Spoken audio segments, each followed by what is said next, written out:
তিনটি সময়ে দোয়া করতে ভুল করবেন না। সবচেয়ে দামি তিনটি সময় রয়েছে। এই সময়টা হচ্ছে বরকতের সময়। এই সময়ে আল্লাহ পাক রব্বুল আলামিন দোয়াগুলো কবুল করে থাকেন। আমরা এই সময় হেলায় খেলায় অনেকেই ঘুমিয়ে ঘুমিয়ে সময় নষ্ট করে ফেলি।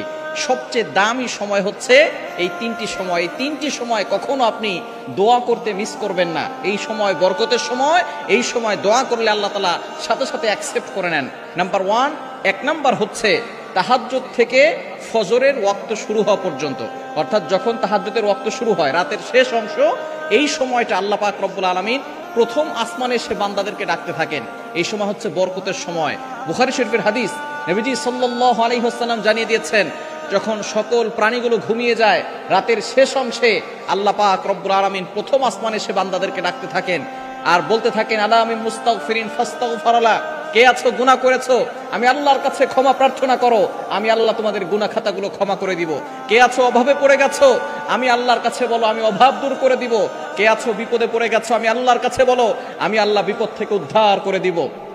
মুয়াজ্জিন পাঁচ বেলা ডাকে, হাইয়া আলাস সালাহ হাইয়া আলাল ফালাহ, কাম টু দ্য সাকসেস, সফলতার দিকে আসো, কল্যাণের দিকে আসো। কিন্তু একটা সময় রয়েছে যেই সময় আল্লাহ তাআলা নিজে প্রথম আসমানে এসে বান্দাদেরকে ডাকেন, সেই বরকতের সময়, সেই দোয়া কবুলের সময় হচ্ছে তাহাজ্জুদের সময়, রাতের শেষ অংশ। এই সময় আপনি কখনো দোয়া করতে ভুল করবেন না।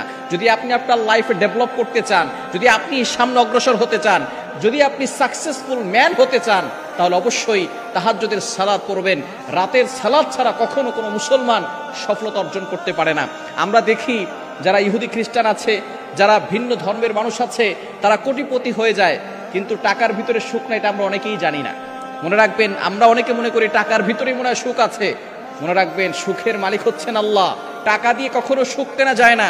কোটি কোটি টাকার মালিক আমাদেরকে ফোন দিয়ে বলে, হুজুর আমার ঘরে শান্তি নাই। সুতরাং শান্তি যদি পেতে হয়, বরকত যদি পেতে হয়, সুখের মালিক, বরকতের মালিক আল্লাহর কাছে চেয়ে তারপরে দুনিয়াতে পেতে পারবেন। সুতরাং এই তাহাজ্জুদের সময়, বরকতের সময়, এই সময় দোয়া করতে ভুল করবেন না।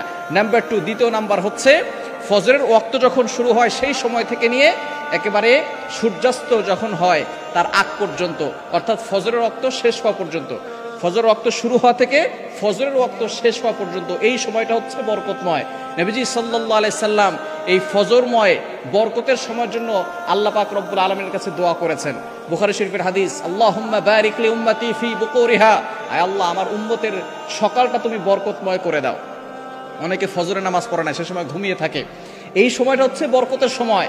এই সময় ফেরেশতারা রিজিক নিয়ে আপনার ঘরে আসে, কিন্তু আপনি যদি আল্লাহর ইবাদত না করেন, ফজরের নামাজ পড়তে না উঠেন, তাহলে ফেরেশতারা এই রিজিক আপনার ঘর থেকে নিয়ে সেটা বন জঙ্গলে ফেলে দিয়ে আসে, প্রাণীদেরকে দিয়ে আসে। সুতরাং এই জন্য অবশ্যই আমাদেরকে এই সময়টা আল্লাহর কাছে সুপোর্ট করে দিতে হবে। ফজরের নামাজ পড়বেন, দেখবেন আপনার শরীর ভালো থাকবে, মন ভালো থাকবে, আপনার দিন ভালো যাবে, আপনার জীবনে বরকত চলে আসবে। এবং ফজরের নামাজের সময় আল্লাহর কাছে দোয়া করবেন, তাসবিহ পড়বেন, নবীজি সাল্লাল্লাহু আলাইহি ওয়াসাল্লাম যে মাসনুন দোয়াগুলো দিয়েছেন এগুলো পড়বেন, দেখবেন আপনার জীবনে বরকত চলে আসছে।